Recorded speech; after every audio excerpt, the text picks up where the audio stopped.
我叫何百明啊，佢係我阿媽黃大妹，邊個黃啊？大肚黃啊。交手續費啦。哦。醫生嚟，醫生嚟。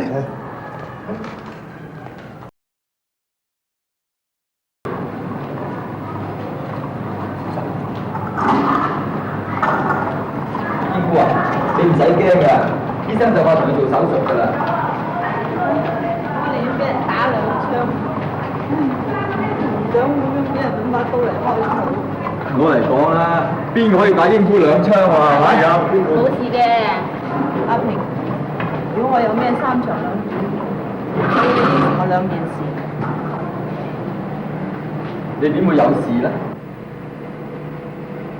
第一，你要帶好班兄弟。